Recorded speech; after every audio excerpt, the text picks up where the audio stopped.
একজন মানুষ ধরুন নামাজ পড়ে না, এমন মানুষ আমাদের সমাজে আছে না নেই? অনেক মানুষ নামাজ পড়ে না, রোজা রাখে না, হজ করে না, যাকাতও দেয় না। ইসলামের 5 বুনিয়াদের 4টাই সে করে না। সামর্থ্য আছে, রোজা রাখার সামর্থ্য আছে, হজ করার সামর্থ্য আছে, যাকাত দেওয়ার সামর্থ্য আছে, নামাজ পড়ারও সামর্থ্য আছে, কিন্তু করে না। ইসলামের 5টি বুনিয়াদ, তার মধ্যে শুধু একটাই বলল, লা ইলাহা ইল্লাল্লাহ মুহাম্মাদুর রাসূলুল্লাহ সাল্লাল্লাহু আলাইহি ওয়াসাল্লাম।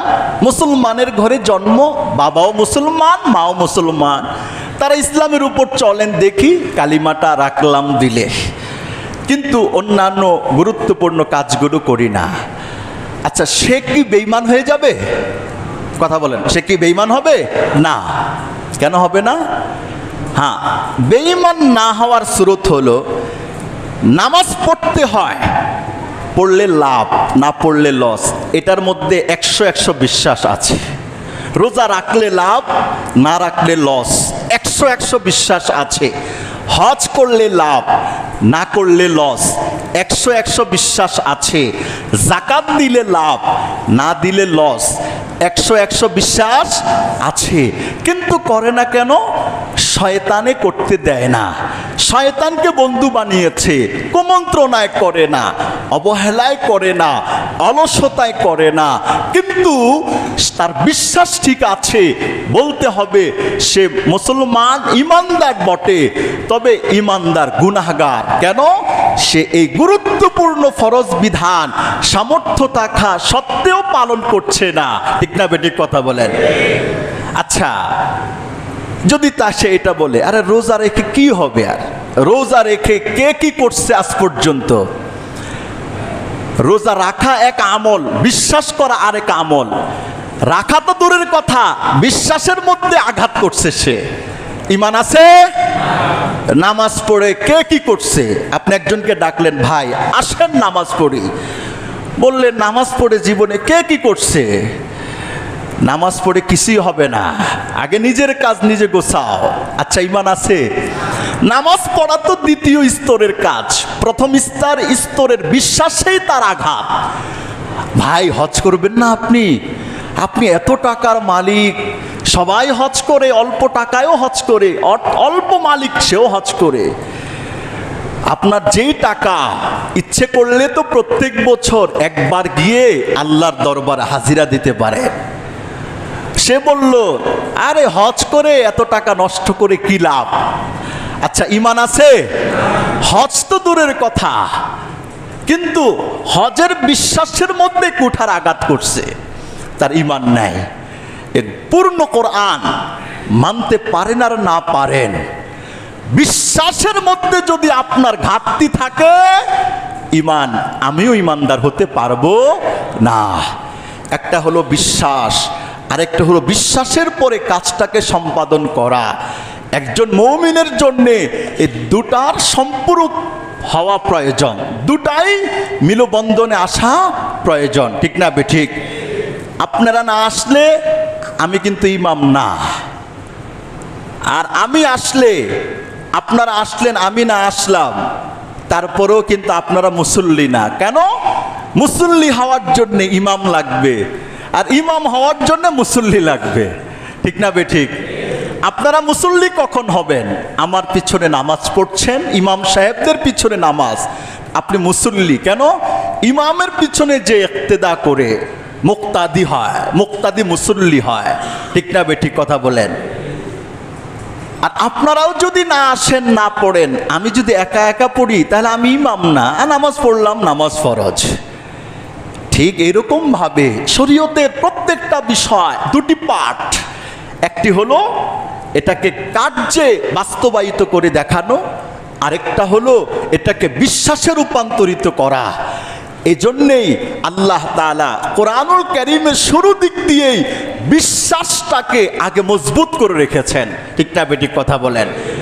আল্লাহু আকবার। দিন, শরীয়ত, ইসলাম এর কোনো বিষয়কে কোনো মুসলমান যদি অবজ্ঞা করে, তাহলে তার ঈমান আর থাকে না। টুপি একটা বহুত বড় সুন্নত, টুপিকে কেউ যদি লাঞ্ছিত করে, অপমানিত করে, এটাকে সে বাজে মন্তব্য করে, কিন্তু এই টুপি আমার মাথায়, আপনার মাথায় কেন? এই টুপিটা পৃথিবীর সর্বশ্রেষ্ঠ মহামানবের মাথায় ছিল। সুবহানাল্লাহ বলেন না কেন? সেই মুহাম্মদুর রাসূলুল্লাহর মাথায় দেওয়া টুপির অনুকরণে আমিও টুপি পরছি। এই টুপির বেইজ্জতি করা মুহাম্মদুর রাসূলুল্লাহকে বেইজ্জতি করার নামান্তর। ইচ্ছাকৃতভাবে এমন করলে ঈমান থাকবে না। একটা টুপির কথা বললাম, মেসওয়াক বেশিরভাগ মানুষে করি না, যাদের উপর বিশেষ রহমত আছে তারা করি।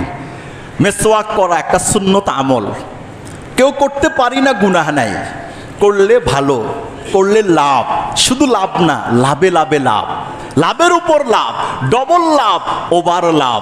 মেসওয়াক করলে হজম শক্তি ভালো থাকে, মেসওয়াক করলে মেধা শক্তি ভালো থাকে, মেসওয়াক করলে দাঁত ভালো থাকে, মেসওয়াক করলে দুর্গন্ধ দাঁতের দূর হয়ে যায়, মেসওয়াক করলে আল্লাহ খুশি হয়, মেসওয়াক করলে ফেরেশতা খুশি হয়, মেসওয়াক করলে রাসূল খুশি হয়, মেসওয়াক করনে ওয়ালা ব্যক্তি মৃত্যুর সময় লা ইলাহা ইল্লাল্লাহ নসিব হয়। সুবহানাল্লাহ। মৃত্যুর সময় মেসওয়াক করনেওয়ালার কালিমা নসিব হয়। আর কি চাই আপনার? একটা মেসওয়াকের মধ্যে কি আল্লাহ লুকায়িত করে রেখেছেন?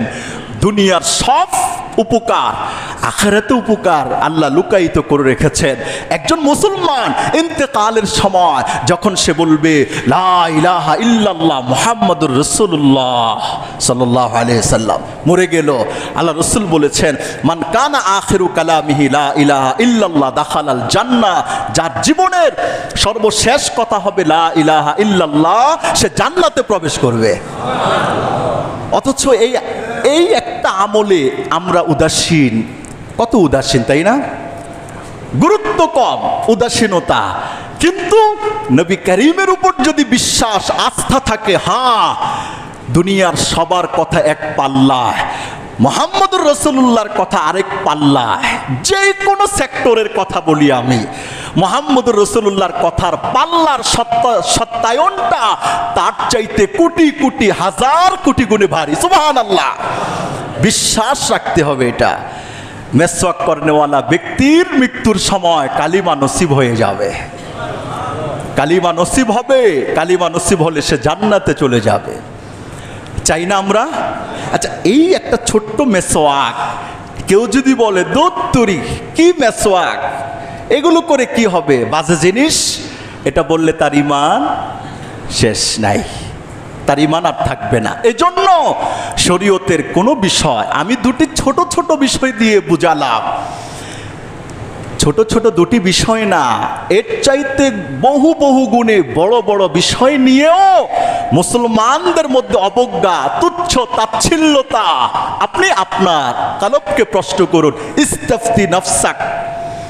যে কোনো কাজ করার আগে আমি আমাকে প্রশ্ন করি, আমাকে তো অবশ্যই একজন প্রশ্ন করবে, আগে আমি আমাকে করি, কাজটা ঠিক হবে, ভালো হয়েছে, কেমন হলো, করে কি লাভ, না করে কি লস, লাভ হলে কতটুকুন, লস হলে কতটুকুন, সামনে কি এটাই করব নাকি ছাড়বো। একজন ব্যক্তি যখন নিজেকে এই ব্যাপারে জিজ্ঞাসাবাদ করবে, ওই ব্যক্তির সামনের পথগুলো দিন দিন উন্নত এবং সমৃদ্ধ হতে থাকবে। সুবহানাল্লাহ বলেন না?